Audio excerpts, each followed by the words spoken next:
Hello, hello, hello, everyone. If you're there, it's nice to know you are waiting. Good morning, everyone. Lovely people. Good morning, good afternoon, good evening, wherever you are. Nice to know that you have actually taken time out of your busy schedule to click on the link and see what we have today. So, as you join in, please do the necessary share, like, and let people join us. We have special, lovely guests, people who are, I call the FeggicollaINEC. They are, well, represented here powerfully today to actually we want to get to know them because you never know, hey, maybe they will be the solution to our to the Nigeria election problems when it comes to using technology. So they're going to share with us today how they were able to pull that stuff during the election. And I've got two representatives of the Electoral Committee. Oh, actually, I've got three. Oh, wonderful. So I've got three people joining us today, and I'm hoping to have more. So without further ado, I will call on the screen. So, but before then, actually, you can see on my screen here, these are the FeggicollaGirls'Arise Electoral Committee members, and they have done a beautiful job of making the election a success in 2022. So we're going to be asking and getting tips from them on how to make Nigeria better with elections. All right. So, and I know some of you have questions as well, burning questions in your minds about maybe how it was conducted, So we are inviting them today to speak to us. Like I said, I have representatives of the Electoral Committee of FeggicollaGirls'Arise on the screen. And yes, for those just joining us here, I can see you popping in. Just please like, share, and write questions. Our Electoral Committee are here to enlighten us on how to make on what they did, what the magic wand was. So I invite on the screen Feggi sister Tokumbo Aguda. I invite on the screen Feggi sister Rosemary and Feggi sister Kay. And hey, by the way, these are all my seniors in school. They were my seniors and they're still my seniors. You're welcome, lovely people. Thank you very much for coming over here. Thank I'm you. not sure if my mic is on. Can we all hear me? Yes, can hear you Yeah. loud and clear. Thank you very much. It's so nice to see you for you to take time out. You didn't say, "Oh, this little girl, what does she have to say?" I don't have anything to say, but Lord, you made it you've made this day a success by actually finding time out of no time. Thank you very much for being here. Thank you. So, if I may ask, could you please introduce yourselves individually? I'll start from my top. I don't know if you're seeing the same thing I'm seeing. I've got Sister Tokumbagada on the top right, and Sister Kay on the bottom left, and Sister Rosemary. So please, we will do it in that order. Sister Tokumbo, Sister Kay, and Sister Rosemary. Yes, please introduce yourselves. Okay, good morning, everybody. Thank you very much, Bumi, for having us on the show. And I'm really pleased that I have two of my wonderful team members with me today. So my name is Tokumbo Aguda. I'm from the 1985 set from Feggicolla. I headed up the 2020 Electcom and also the 2022 Electcom Nomcom teams. Thank So you. over to you, Kumbi. Okay. Hello, everyone. Excuse the seatbelt. I'm in transit, but I'm not driving. My name is Kumbi Adekumbi Akintunde. I was Babatunde, Adekumbi Babatunde in school of the 89 set, and I served as a member of the nominations committee in the 2022 elections. Thank you. Thank you. And Sister Rosemary. Yeah, hello everyone. My name is Rosemary Chinukwe. I used to be called Rosemary Amisa of the 1984 set, and I served in the recent NOMCOM and nominations committee for 2022. All right. Thank you very much. Thank you for finding time. And actually, we're not sisters, but we used to bear the same surname, Babatunde. I was Bumi Babatunde in Red House, and you were you were Kumi Babatunde in Red House too. Yeah, and people will say, "Oh, are you related?" Well, no, we're not, but we're now. Nice to see you. Thank you very much for coming on here. Okay, the next question, because I know we have stuff to do, especially being a Saturday. I'd like to make it very brief. The next question is, what do you remember about your time in Feggicola that gives you a nostalgic feeling? Should I go first? Yes, please, in that order. Okay, all right. So, what do I remember? My friends and all the time we spent together, relaxing at the weekends, fetching water, washing clothes, dining room, everything to do with my friends and the time we spent. I love the fact that it was a melting pot of ethnic groups and that we had, different religions together. In fact, I remember always feeling that the Muslim girls who were fasting during Ramadan were doing something so special, and I always wanted to join them. I was jealous, and I wanted to join them.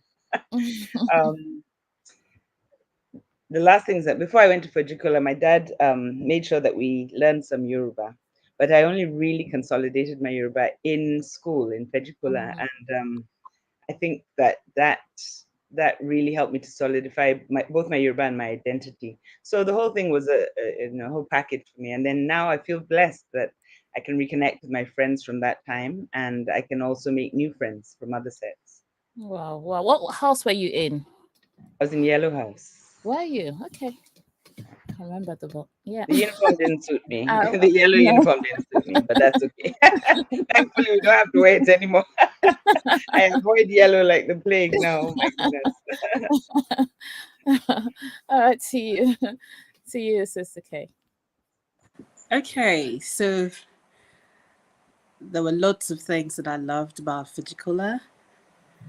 But then one thing that was always taking away that love was when driving down the school on resumption day.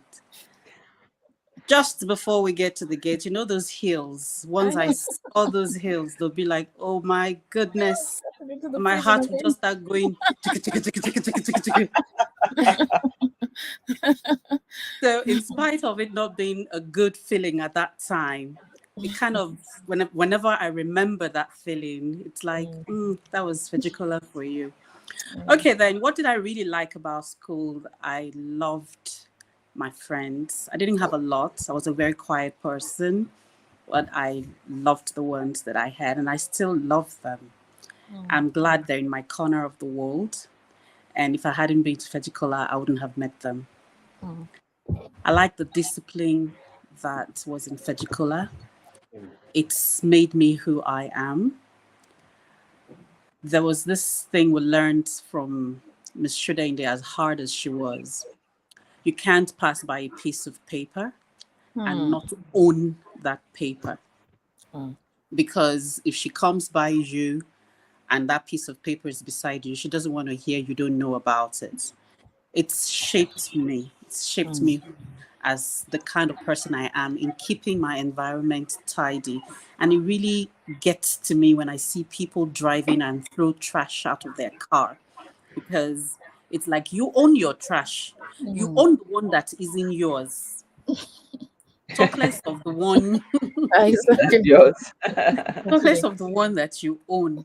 So it gets to me, and it's made me who I am in that respect as well. I liked the resilience that we learned to have from passing through Feggicola. You can't say you don't have water and then you turn up in class without taking a bath. You must find a way. Whether you're going to break, exactly. which really isn't necessarily a good thing, but whether you're going to rake or you're going to beg or you're going to ensure that once you're able to fetch water, you go out and get water if you don't want to be a water raker. Then you learned how to make a way.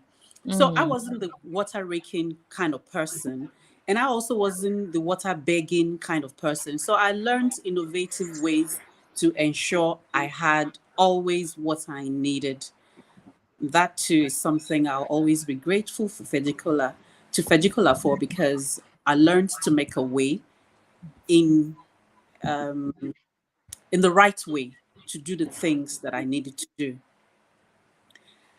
There was once I was late to the dining hall and I watched the door lock in front of me and hear consume as I was standing by the door. And I was telling Mrs. Adegbeleru that I had a bad leg, so I couldn't walk to the dining hall in good enough time to make it before the door was shut. And she said to me, Ogun awitele kì í pa arọ. And then she added, Ìyẹn arọ tó bá gbọ́n.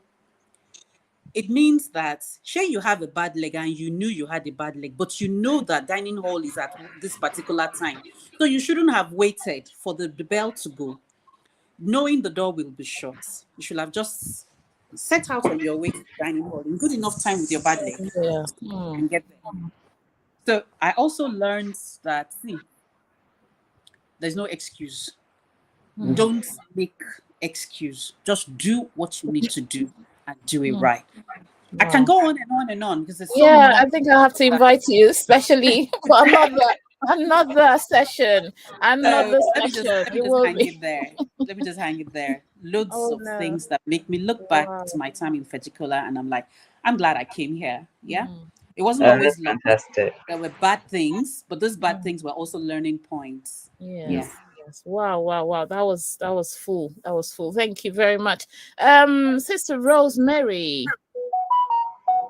I'm trying to get my camera to shape. Oh.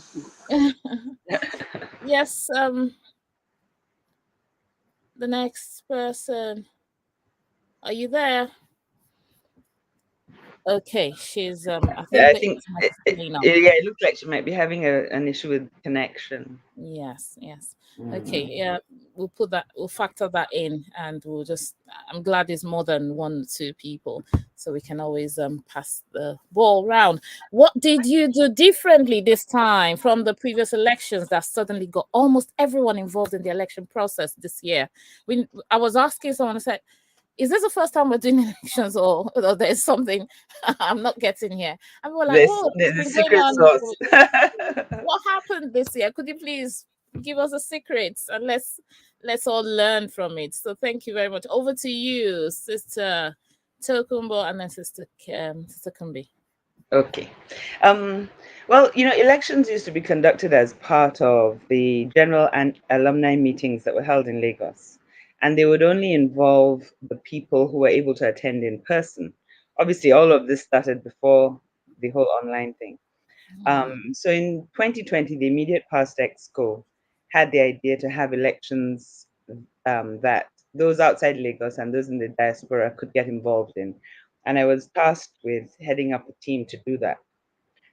So, at the time, we started the work of developing the online electoral process, which was then put on hold, and we picked it back up earlier this year with an expanded team. But the main things were that it was online, so it was accessible to everyone. We opened up nominations to the alumni globally. There were only about 3 positions that had to be based in Nigeria, and that's only for practical reasons, nothing else. We solicited nominees widely, so that we were not. I mean, we will answer more questions on that later, but we were not limited to any particular group. We solicited nominations from all over the place. We had a whole nominations committee that Rosemary and Kumbi were part of.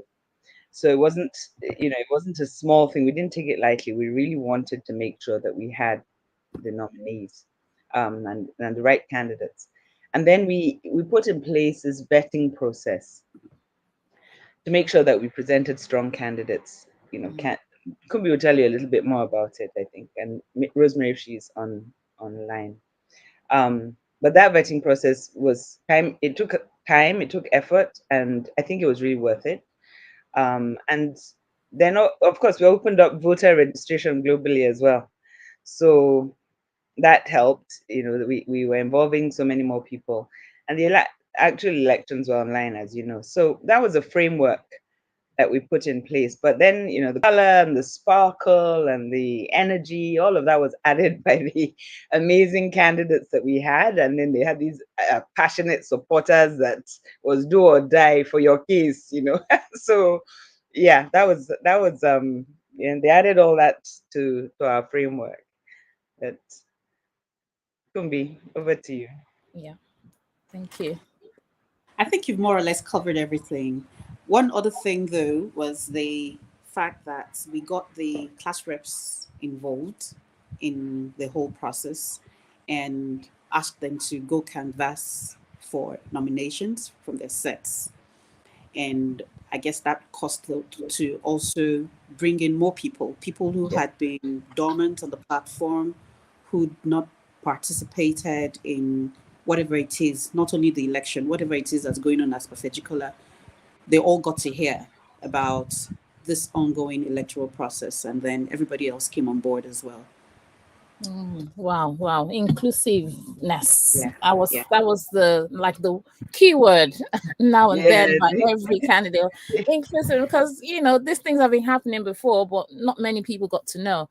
And To know about it. you hit the nail on the head. You actually included more people this time. Thank you very much. Can I add something to that though? The vetting process that Rosemary and Kumbi were key to, and also Titi and Ayorunke, we started off with, as Kumbi said, involving the class reps, asking them to nominate people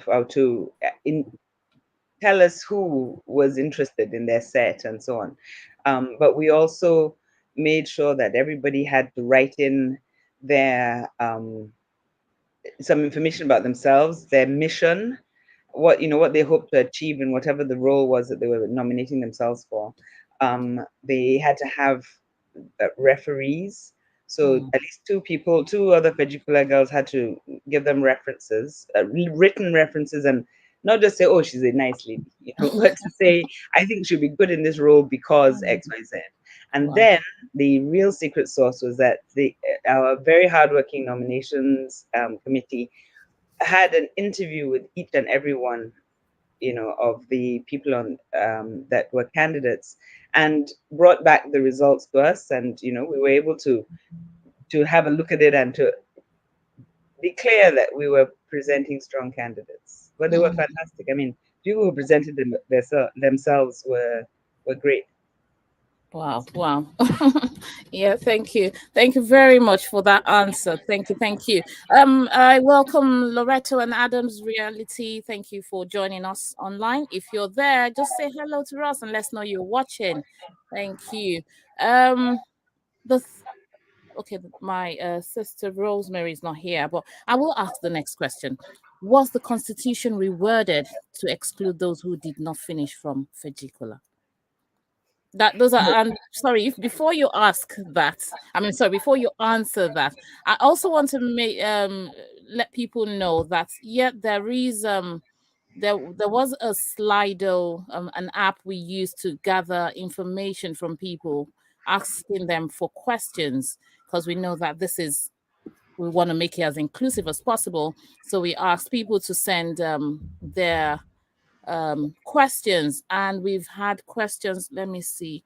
So people don't think, oh, she's making up all these questions. So we have all these questions here on Slido, if you can see. So I'm asking them just the way all Feggicola members have asked. So bear with me if the question is not relevant, but because we have to be inclusive, the watchword, the keyword here, we are using all of those questions to direct discussion. All right, so I'll take that off the screen.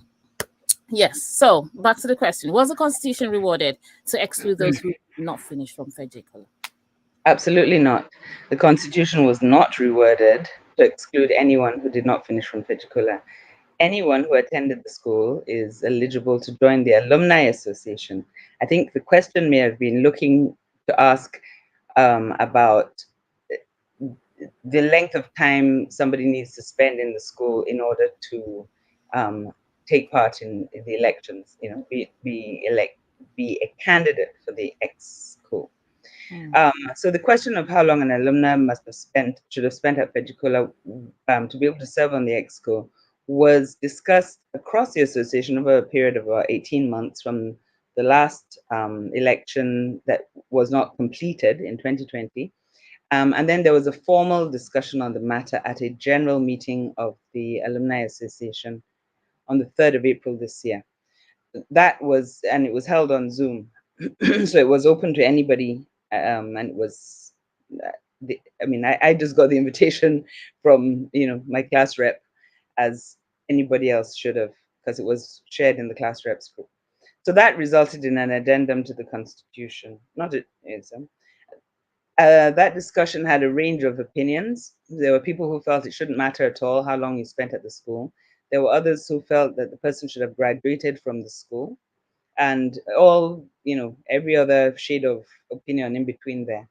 In the end, the consensus was that to have a proper understanding of the school and its culture, anyone who was seeking to lead the Alumni Association as part of the Exco should have spent a minimum of 3 years at the school. Whether or not they graduated was not important. It's still not important, but that they should have spent at least 3 years at the school. So of course you can't please everybody with that, but that was a compromise position that was reached. And I would add that that's not something that's exclusive to FeggicollaGirls'Arise. Many alumni associations require that you spend a significant amount of time of your school days at the school.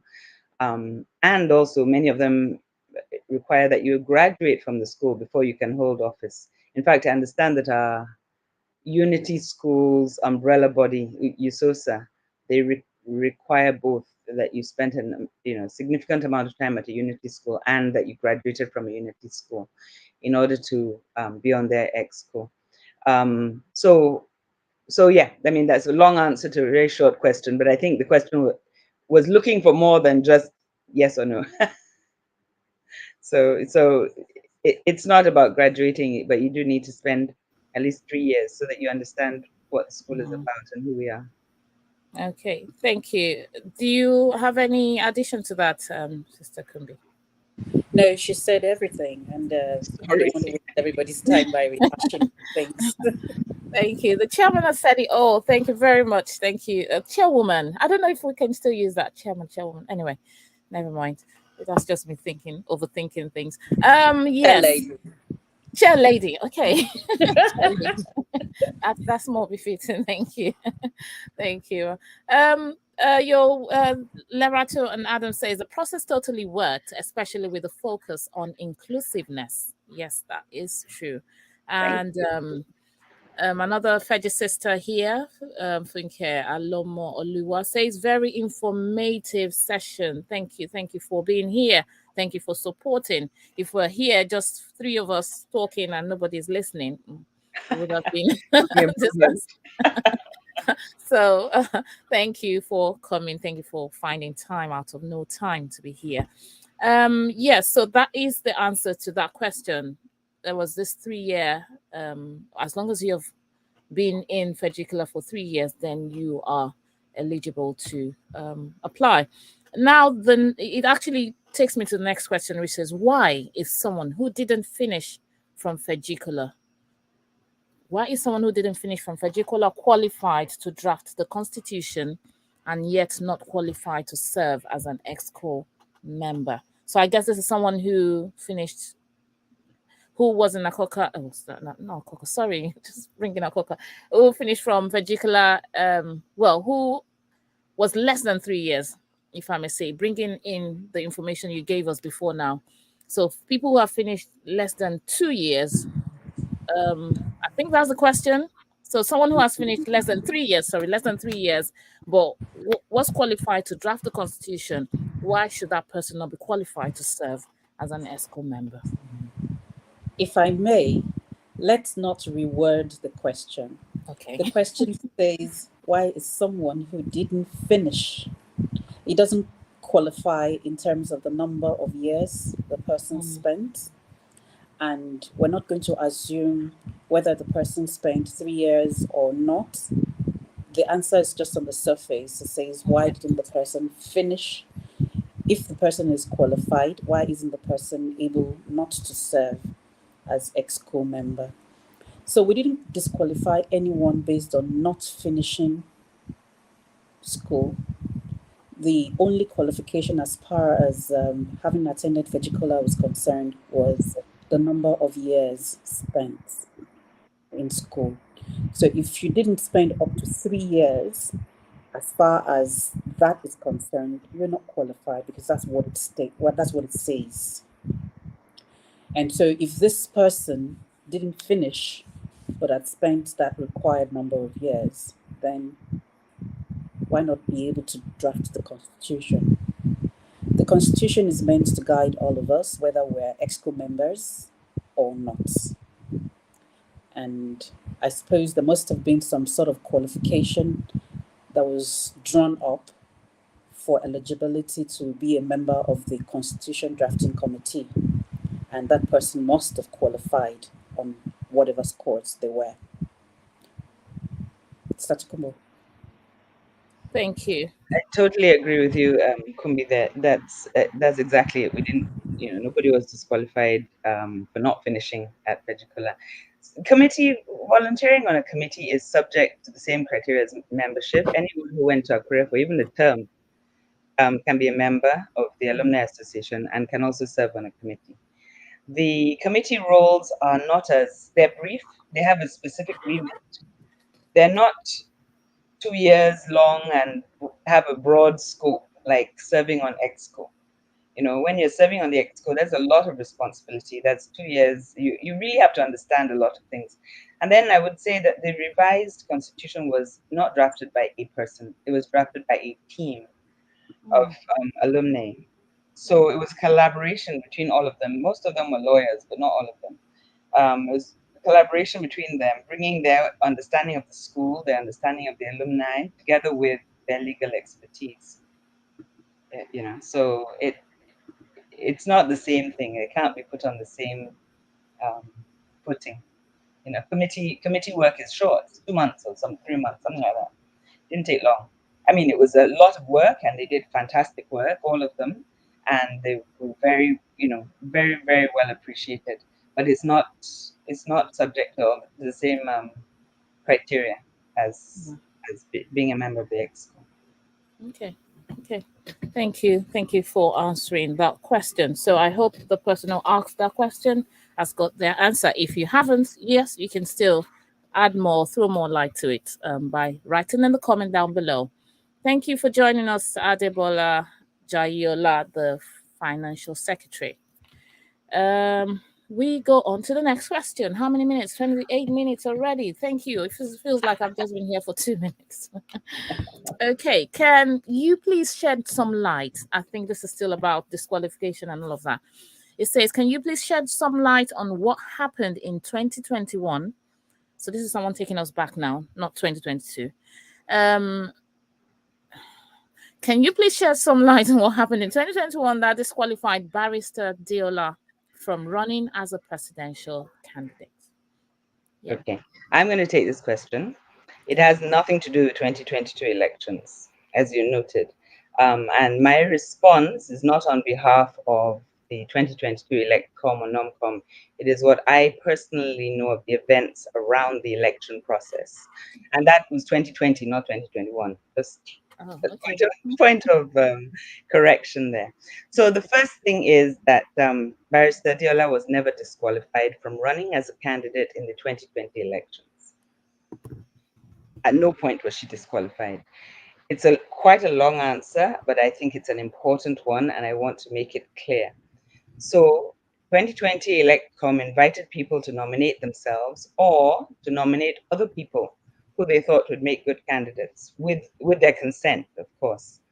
So at that point, it was a new process. We were finding our feet. We didn't have months and months to prepare at all. We were moving quickly with the very basic framework that we had created. So, if you nominated someone else that was not yourself, the person would have to also come in and complete parts of the sections of the form. So what we found was that there were a number of forms that were not filled out completely, and we disregarded them.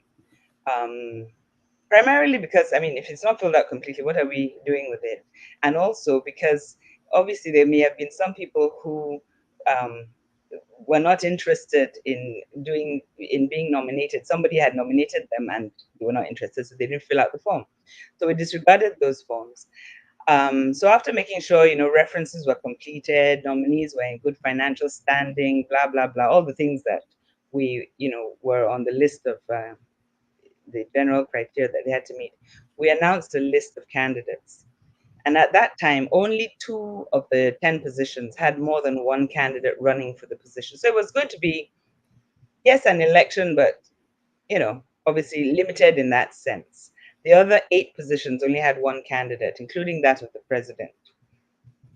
So when we announced the list, there was a significant protest, particularly in the class reps group, because, if I remember correctly, 1996 set and 2002 set were particularly disturbed by this list that we had announced, because it excluded a number of people that they knew from their sets had been nominated but were not included on the list, and they wanted to understand why. So we went back and forth, and basically they indicated strongly that they found that the form was unclear. People had not realized that the person nominated also had to go in and fill in part of the form. So we went back and forth with the matter for a whole day, and then Electcom decided to turn it over to EXCO to determine whether we could allow those nominees, not to open it up for the wider alumni group to put more nominations in, but those nominees that were caught in that situation to go back and complete the forms so that they could be considered for election. EXCO discussed it and they gave the go-ahead only for those, not for anybody else. So there were about 4 or 5 in total. So it wasn't like a huge group, but so we went ahead and we invited them to complete the rest of the information on their forms. Personally, I think this was a very fair decision by EXCO, because in truth, the nomination form was not very clear at that point. Electcom couldn't make that decision. We had to stick to the rules that we had set down. Otherwise, our integrity would have been called into question, But I thought it was a good decision by EXCO at the time. Let's remember that this is a volunteer organization, so you never want to discourage people who are volunteering their time and energy. And we also had most positions with just one candidate running for them. So it made sense to allow for a more robust election. Anyway, at the time, Diola took great exception to this and said that she did not wish to contest against the incumbent president, who was one of those who had been invited to complete the nomination form, because somebody else had nominated her to run as president again. And in the first place, she hadn't filled in the form, but we were inviting her to fill it in again. But Diola was not happy about that at all. And in fact, the whole thing got very, very heated, as I'm sure many people will remember. And a number of accusations and harsh words were flying around. So the BOT had to step in, BOT being Board of Trustees. They had to step in and they called a halt to the whole process. At the time, the Constitution Review Committee had just finished their work on the new Constitution. We were still operating off of the old Constitution. We, the Electoral Committee at the time, we were also, putting a process in place. Things were new. So the BOT decided, listen, let's go away. Let's review the new Constitution in detail. Let's review the new electoral process, which they asked us to document. And when they were satisfied, then we can go ahead with elections. And that's what happened. So earlier this year, that go ahead was given for the elections to go ahead. So I will add that Diola was in my set, 1985 set, and she attended the school for less than 3 years. So after the decision was taken this year, in April this year, to have a minimum period of attendance for EXCO members, she would not have been eligible to run in 2022 election, but she was not disqualified from the 2020 election. Okay, So thank you.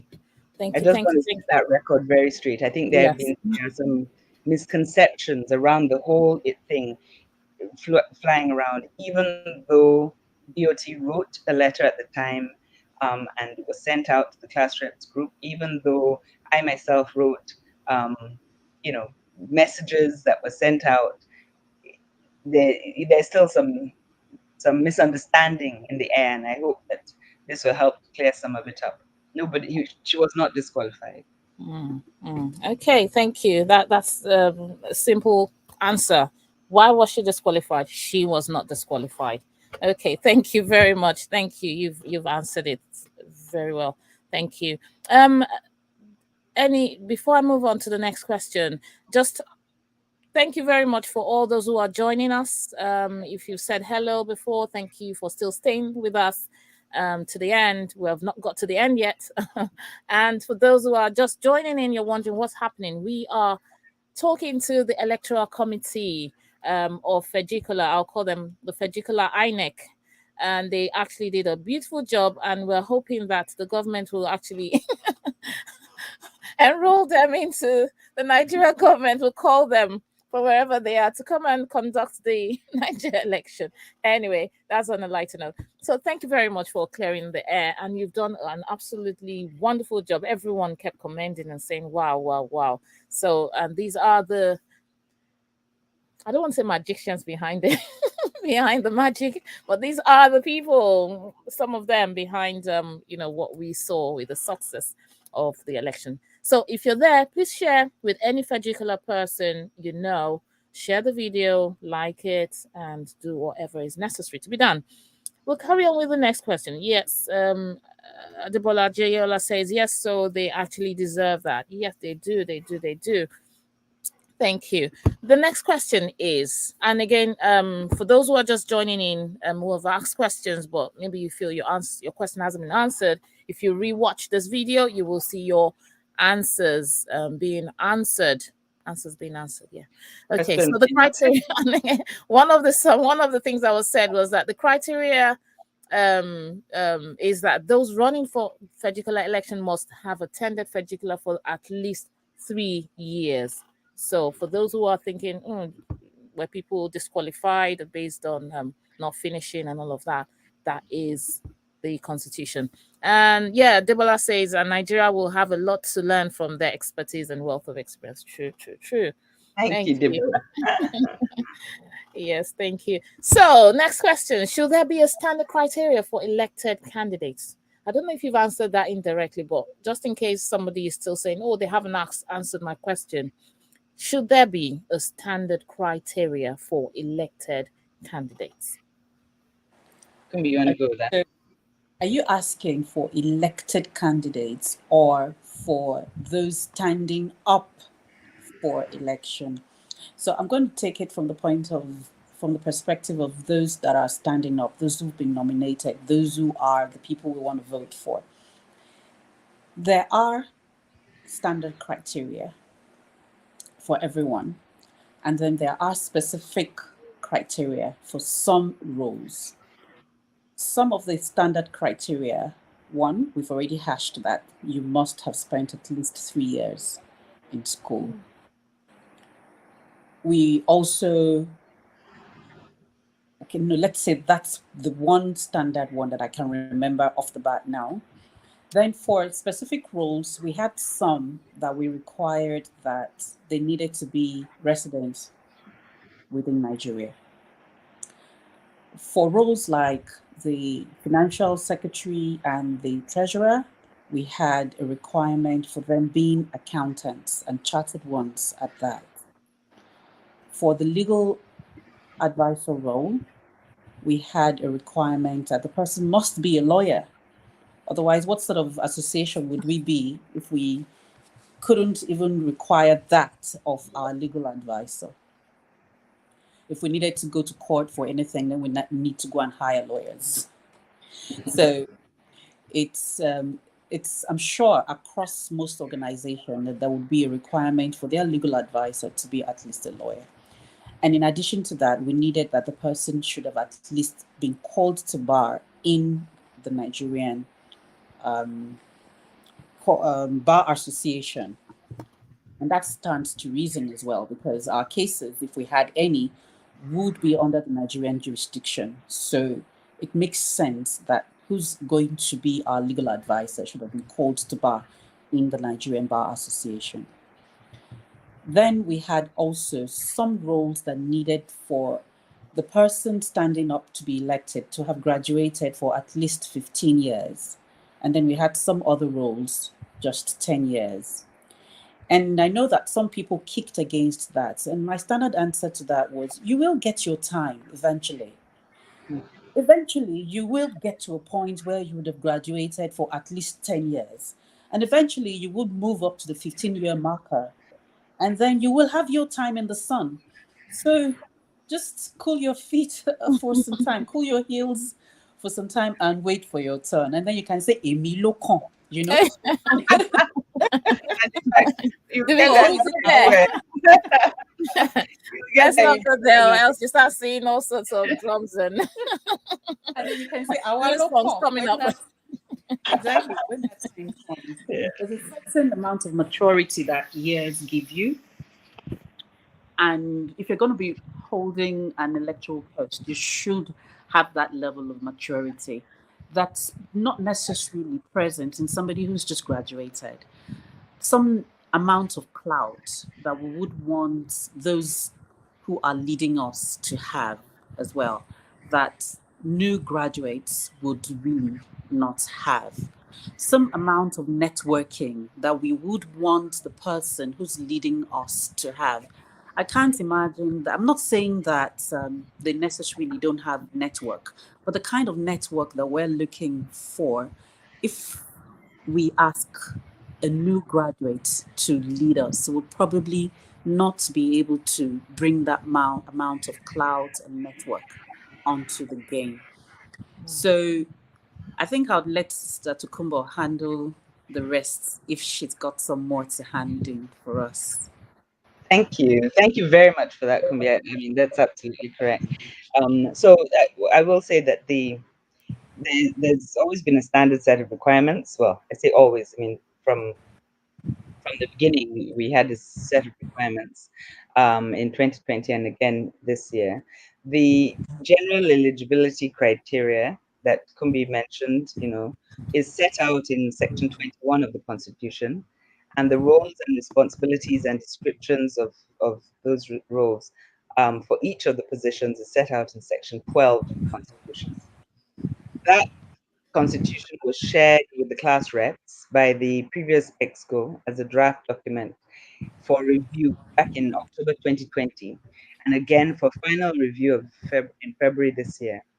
And then NOMCOM and the ElectCom shared the criteria and responsibilities with the nominees and with the referees. Actually, on the nominations form and the reference forms, we had a link so that they had it at their fingertips. When they were filling in the form, they could click on the link to see what the roles entailed. And they could see that, the whole list of what was required and what the roles entailed. And then on the 9th of July, we shared, I think that was one of the days that we had the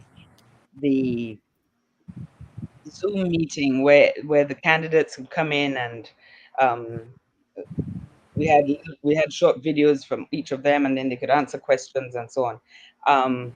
And so somebody asked about the Constitution, asked a question at the time, and Tokwe Ujo said, that question is answered in the Constitution. So the person said, okay, where it said Constitution, I mean, they'd obviously missed it at some stage, because as I said, it had already been shared a good couple of times at that point. But we shared it again immediately on both of the alumni WhatsApp group chats, as well as the class reps group. So when things are shared on the class reps group, for anybody who doesn't know, your class rep is expected to share it with the girls from their set in the WhatsApp groups or whatever form of communication you use in that class. So it was shared widely lots of times, and finally it was sent to the new exco again just before the inauguration ceremony, along with the wording of their installation pledge. So not only is there a standard set of requirements, but it's out there. We shouldn't. I think it gave me pause when I heard somebody talking about that and asking those sort of questions, and I thought we've worked really hard to put information out there, but clearly it's missing the mark somewhere, because I mean, for example, a question like that, if it comes from somebody in 1992 said, there's no excuse. Avutu is a fantastic class rep.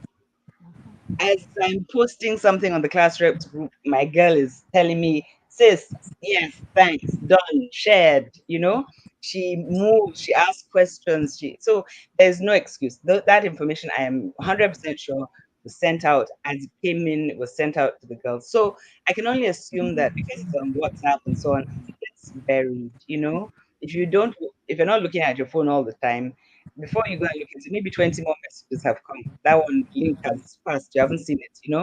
So we have to think of a better way of communicating and making sure that there's information out there that people can access easily. I'm talking about it. I mean, I'm going off point a little bit, but the point is that the standard set of criteria, it was communicated widely, and I hope that we get to a point where everybody gets a copy of the Constitution and they can refer to it at any time. Yeah, thank you very much.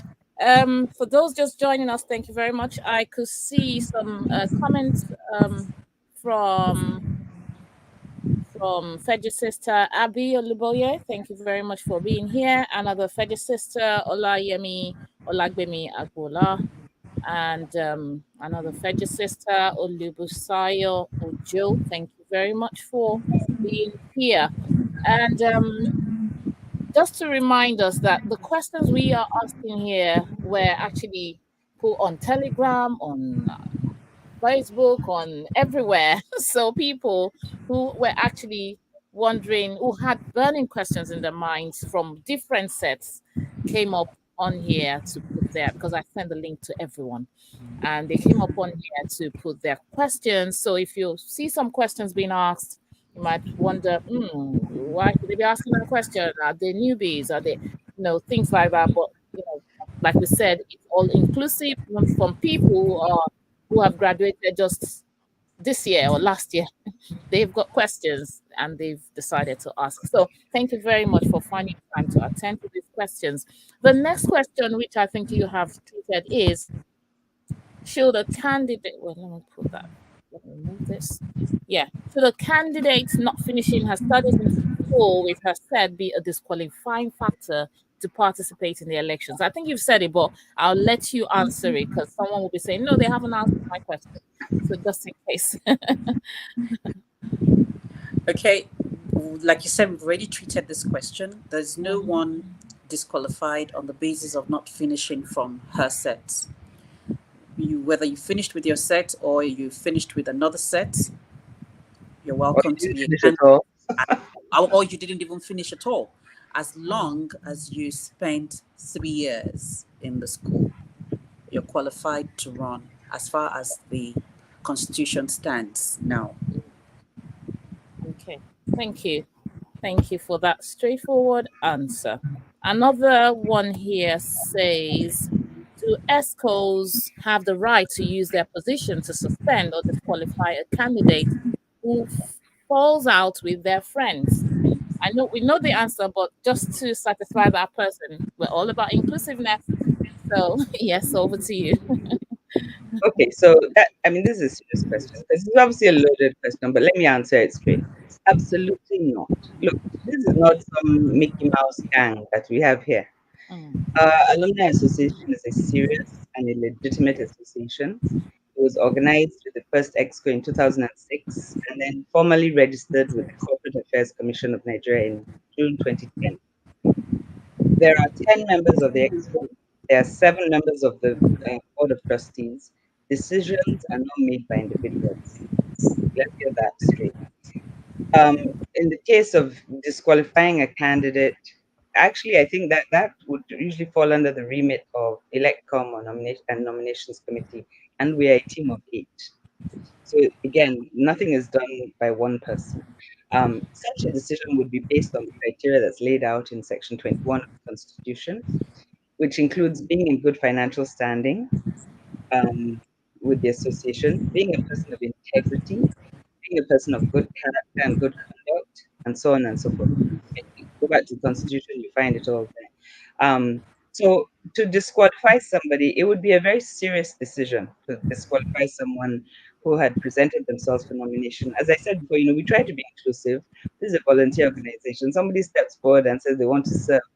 You're not looking for how to cut them out. You're looking for how to include them now. You're even begging them, oh, yeah, please, the money that you're supposed to pay every year, try and pay it now. Send us the receipt. It's only 5,000 naira, I beg. So when if it comes down to it, the disqualification would, at least the recommendation for disqualification would probably come from Electcom and Nomcom. It would be based on, as I said, this criteria, but it would also be a very serious decision. It's not a flippant thing at all. So I don't know. I think I hope I've answered that. It's a serious organization. We're serious women, and I think we saw that from the electoral process and from the candidates who ran for election. We're serious women. Nobody's disqualifying anybody for any mouse For reasons. any flippant reason. Exactly. Yeah, I think the question answers itself, actually, to be honest. It's, like you said, we're serious women. You're serious women who have put this together and you know what you're doing. So thank you very much for that. I have another Fedgy sister here saying, awesome initiative, well done. So thank you very much. That's sister, Fedgy sister Tokpe Belo. Thank you very much for being here. We have just 9 more minutes. I'm looking at my time, or less, 9 or less. The next question says, why did we have a particular set vying for president and vice president? Okay. I'll take that question. Yeah. It was not by design, because all roles were available for grabs by all the years, all the sets that were eligible. We asked the class reps to post all information about eligibility, and actually ran after people and asked them to fill the forms. So that was just coincidental. Every set that was eligible was canvassed, and those who decided to pick up the gauntlet came out as it did. It was not by any dark design. It was just coincidental. That's it. That's the very short answer to that. But Yeah. every set that was eligible was asked to pick up the nomination forms, nominate people from your set, but get their consent to before you nominate them. And you can nominate yourself. In fact, you should nominate yourself if you feel you can hold the posts. So the way it turned out was just coincidental. It was not by any design. Absolutely. And, not just, it wasn't just posted on the class reps group, the 2 alumni WhatsApp groups, we put the nominations link, we were begging people to come and put their names down. In fact, We put we're it on the actually Facebook group, and it wasn't once or twice. We had a schedule. We had a schedule of the messages that were going out from Electcom and from Nomcom every week. I think it was Saturday, Wednesday was the main thing, and then towards the end it would be more days, during the week. On this day, this message has to go out. This message has to be reinforced, and so on. We were trying to get that information out to everybody. So, as Kumbi said, it was open from every set from 2012 back to 1992. 1982, sorry. So, Wow. Must have done a lot of work. I can imagine how long it took you to get this together, Zoom meetings, and you're in different parts of the world, actually. So you yeah, have to sacrifice your sleep sometimes just to be in a meeting, just like today, because I know it's not 11, it's not 12, it's not 11:54 in some parts of the world, but you still found time out of no time to come here. Thank you very much. And some people are supposed to be in a one bear, but they're still here. Hey, saying I must be here to see what's thank happening. you. Yeah, thank you. So the final question, for those who are online who are joining us, like we said, we had some questions on Slido from people who were asking questions, and we thought this was whilst the fire is still hot. We just had an election. Let's ask questions. Let's ask the electoral committee some questions. Also praise them and let's borrow a leaf from one or two things they've done. And if you're just joining, you have comments, you have questions, please type them in the answer. We just have about 5 minutes left because we don't want to pass 1 hour. And now my final question is, what are the, well, actually it might not be the final question, but let me put this one. What were the key highlights and the main challenges of the election process? So I'm sure some people are asking this question and we want to know, we want to learn from you. So that if for any reason, maybe any of us is called to nominate people who will be in the INEC chairman, we'll know where to go. So what are the key highlights and the main challenges of the election process? Over to you. Satakuba, go first. Okay, so for me, the key highlights were that I had an absolutely excellent team to work with. And I don't say that lightly.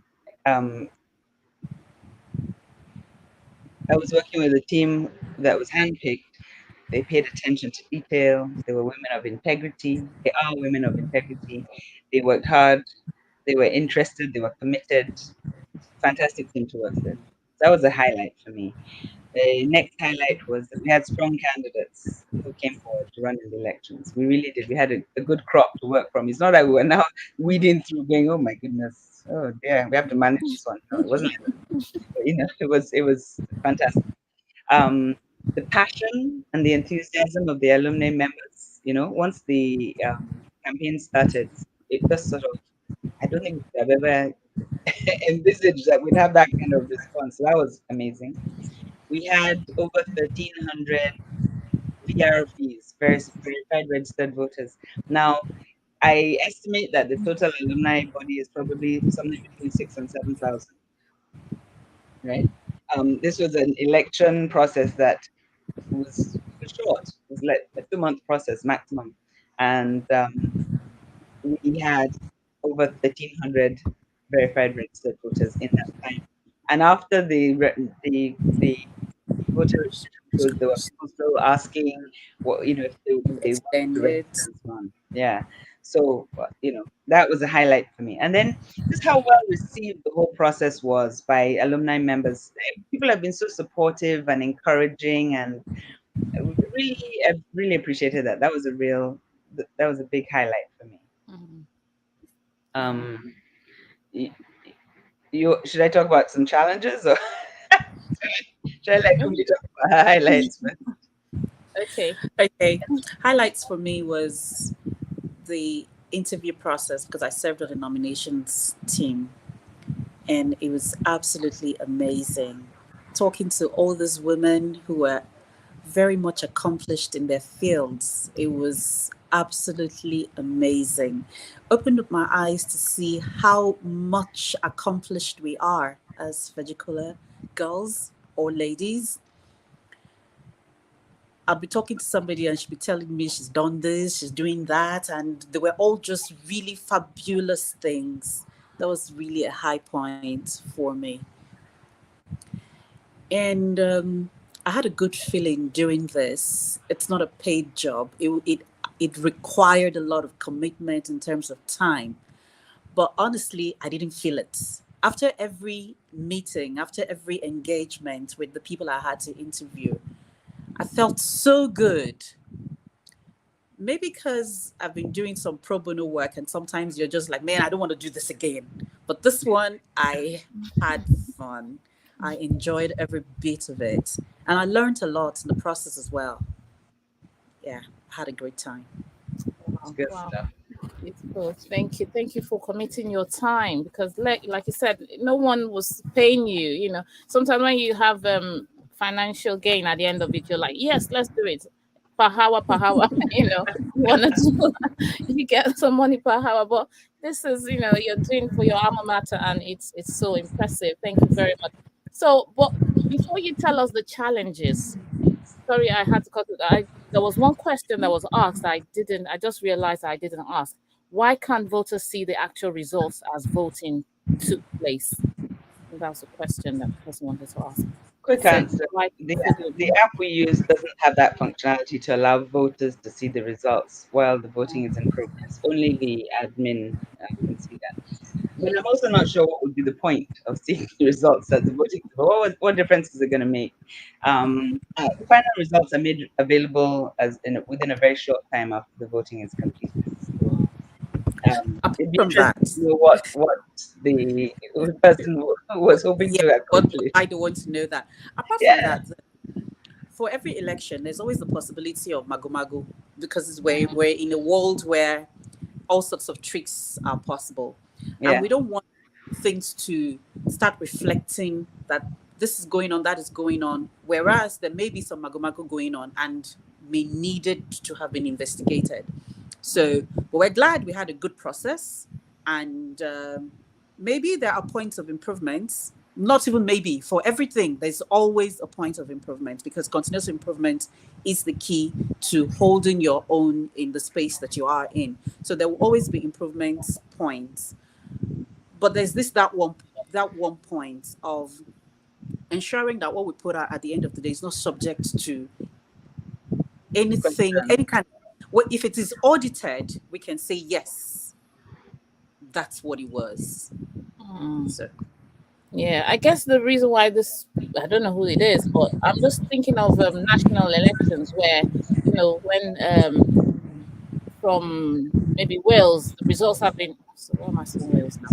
One Adamawa state State. has been released. They put it there. You see, we have yeah, so 50,000 more to get to the. People are like, they just yeah, want to we're see. looking They at the want to CNN process have that it. tells us that this number of Democrats have voted here, but they have a Yes. counting process that is going on, and they always tell you counting isn't completed in this and that and that, or Yeah, the verification of the counting hasn't been completed in this and that and that. So there's the verification process, there's the counting process, and then there's the release of the results process. So our Yeah. own process is not that involved. We don't have that long process as well. We only correct. had days, 2 days, 3 days. We only had 3 days. And so in those 3 days, we did the counting, the verification, and the release. So yeah, maybe we can improve, but I still say it was good. Yeah, it was really good. Yeah, there's always room for improvement. Thank you very much for that. Thank you. And you've talked about the highlights, speaking to the different ladies and the time difference and everything. It was food, it was a joy, doing what you did with the election. So you were about talking about the challenges. I don't know if that's a good note to end on, but and let's see, because Well, I'm sure there were you challenges. said maybe we can turn them around a little No, bit. I have one more question actually after this. After After that, this call. okay, Yes. that would be good. Um, so, from my perspective, and I think you will agree with me on this, getting enough candidates to present at least two. Our aim was that we would have at least two candidates for each exco position. We had a lot of candidates. We didn't quite make it to for each exco position, even though I mean the non-com worked really hard. A lot of the class reps worked hard to try and persuade people. But it was the first time that we've had this type of election out there. So I think the next time around that will be less of a challenge. There'll be more people Yes. who understand what it's all about and get involved. So that was it. The Nomcom had a big job to try and persuade people. Um, Communication of information, a challenge only in that afterwards you realize, what do you mean you didn't know? Like I said, our voting was fantastic. How do you mean you didn't know that this was the case or nominations are open? Why are you asking this type of question? Not because I don't want questions to be asked. I think it's really important. People have to ask questions. We must have open communication. But after working so hard to communicate things, we're a bit taken aback. You didn't know, you didn't care. um, even with the voters, people who came at the end, and was saying, "Oh, can I register to vote?" It's like, getting close 4 days ago. You're now Yeah. coming to, you know. Um, so obviously, there's some challenges there. There's some things we must be able to do to improve, and we have some ideas. We've discussed already some ideas for improvement there. And don't worry, we're going to rope you in. See this your channel, eh?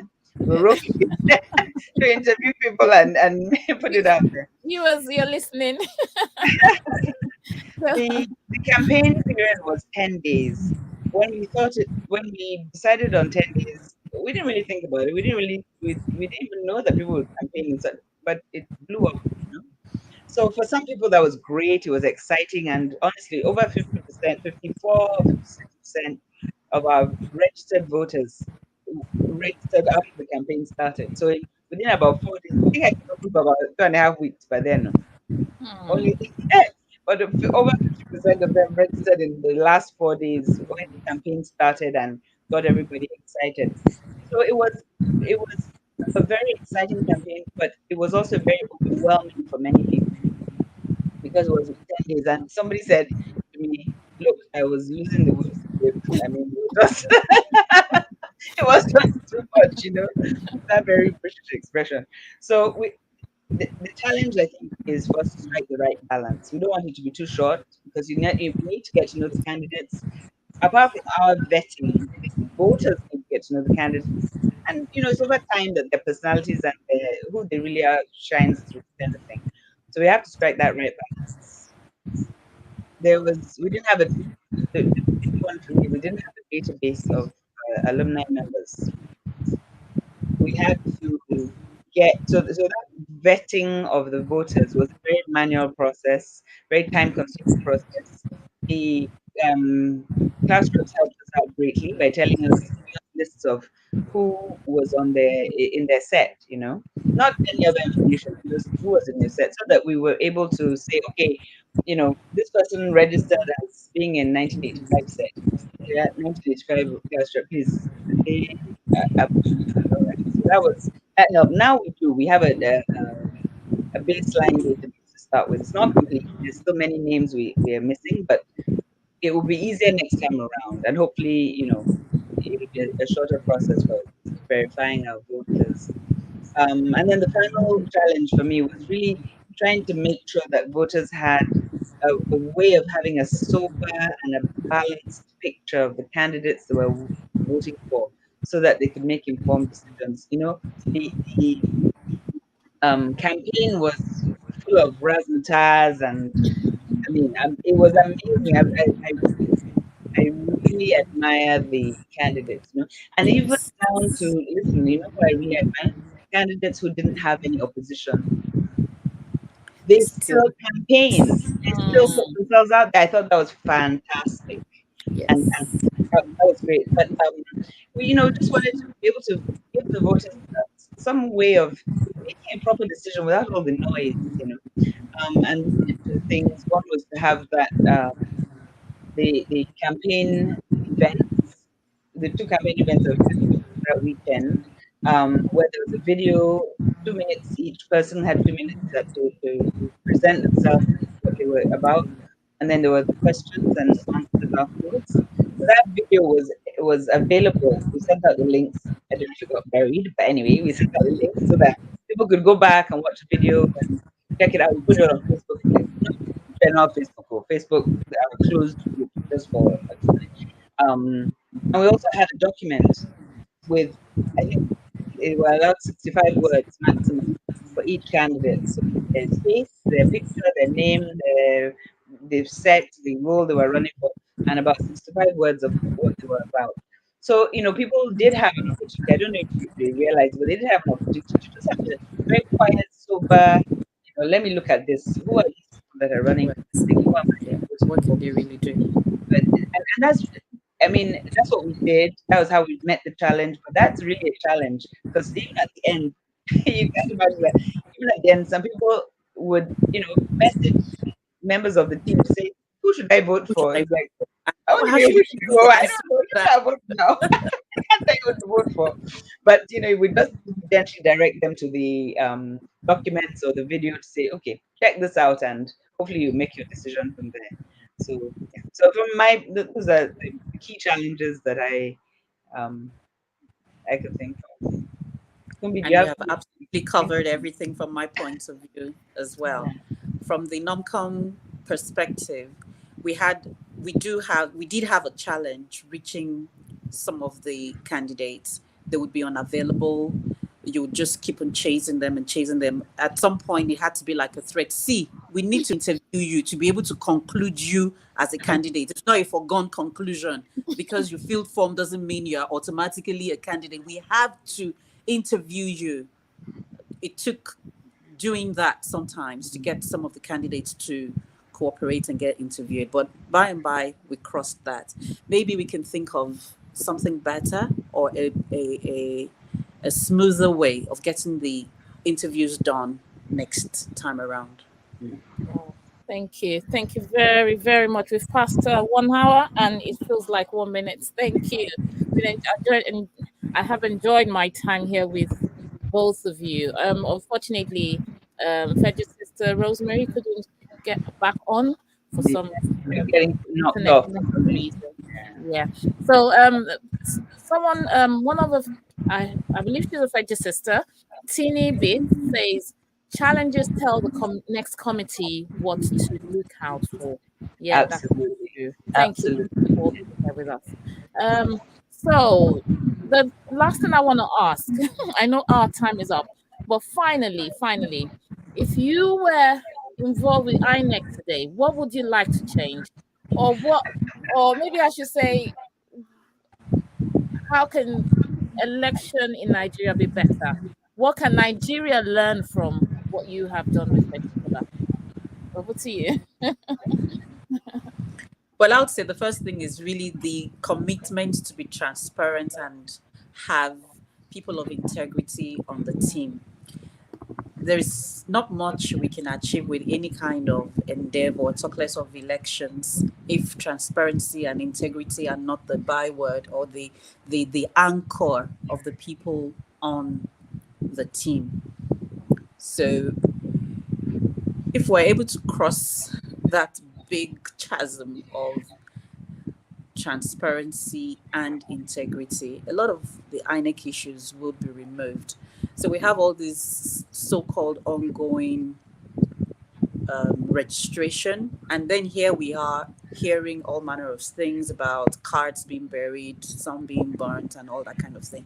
Why do you want to go through all the trouble of registering people and then you go burn their cards? We cannot confirm that those really are true. INEC already says they're investigating, but it can only happen because we are not quite transparent yet. We're not quite honest yet about what we say we're doing. We want to make this as easy for everyone as possible, yet we don't have as many registration points as can cover the people that need to register.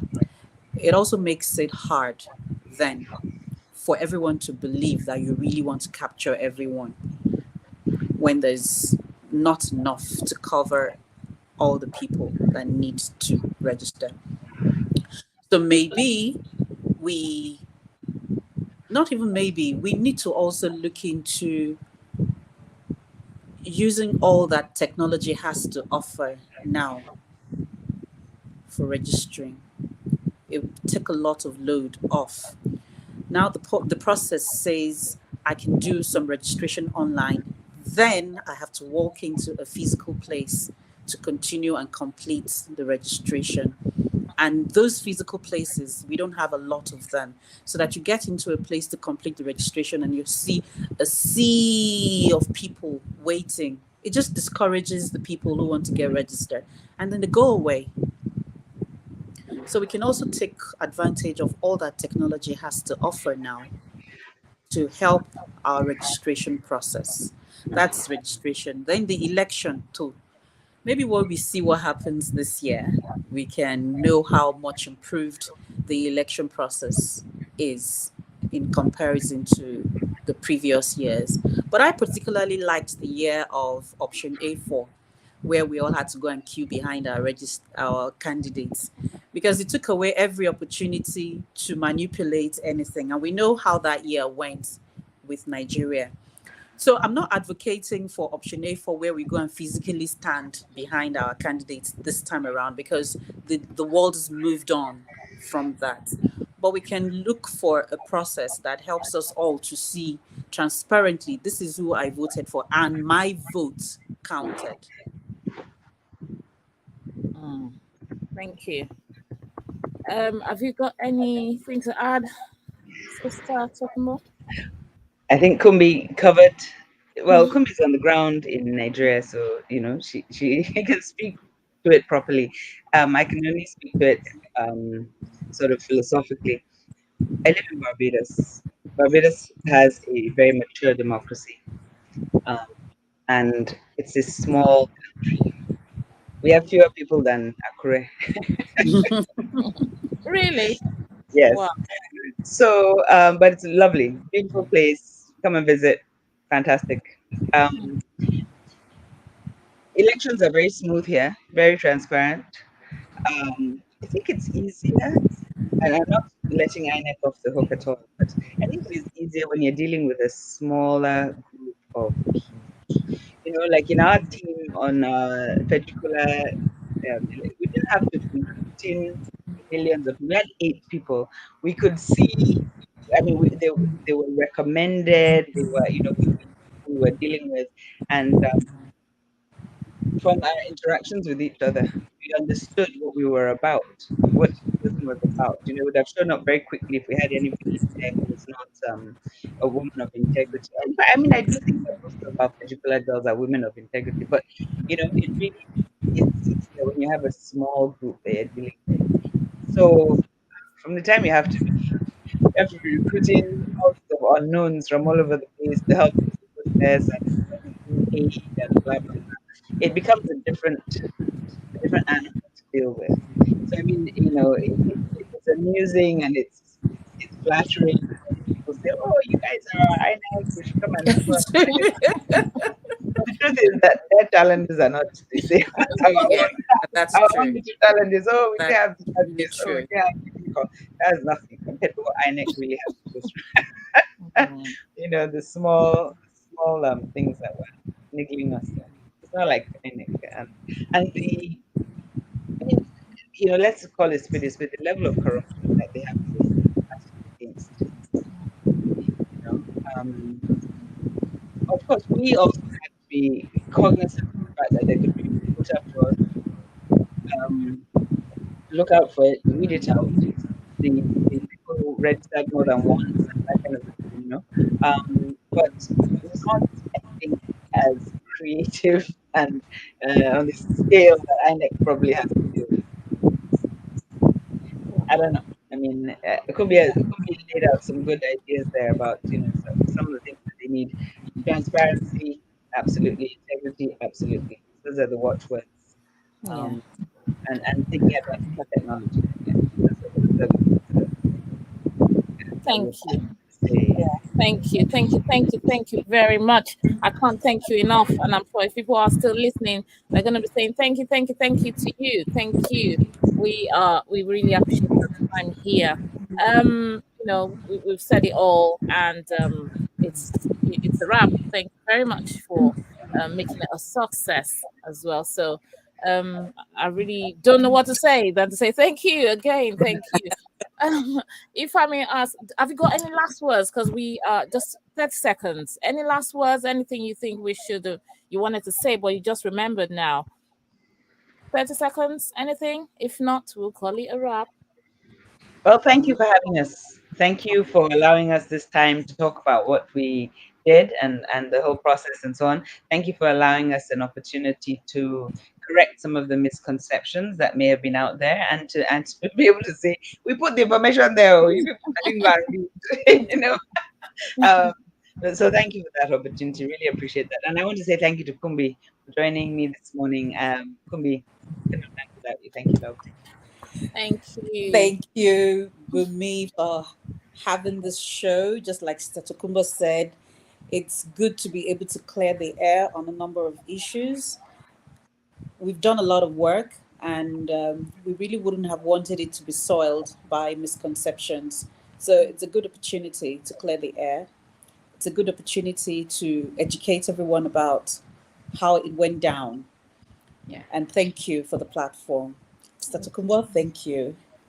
Thank Thank you to both of you. Sister Tokuma, Sister Kumbi, thank you very much for being here. And Sister Rosemary, if you're hearing, thank you for making that attempt. Thank you.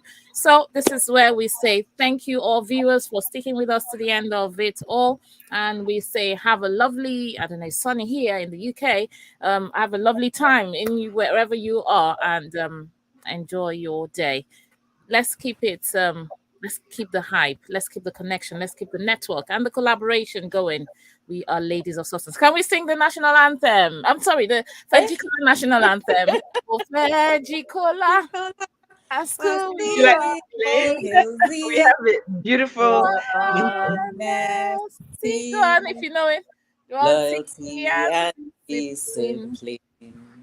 Our Our motto motto here here remains remains that that in in unity unity we we stand. stand. Our goal Our we goal must must achieve, achieve success, success success of all the all the way. way. We We pledge pledge to to do do our that best. Sister Tokumbo, just and listening. raise Do a our special number. the G FeggicollaGirls, color girls arise. arise. Success Success is is our our aim. Without aim. going to the second verse, we say, Long Long live live our school. Hey, well done. Wonderful memories here. Thank you very much. God bless you. Have a lovely day. You Thank too. you. Take good care. Bye. Thank you. Bye-bye. Bye. Yeah, you've had it all from the people themselves who have made the election a success. What do you have to do with this video? Share, like, subscribe, do whatever you feel is necessary. And thank you for sticking with us to the end. Have a lovely day and see you next time with another edition of Fegicola Nostalgia Chats. Bye.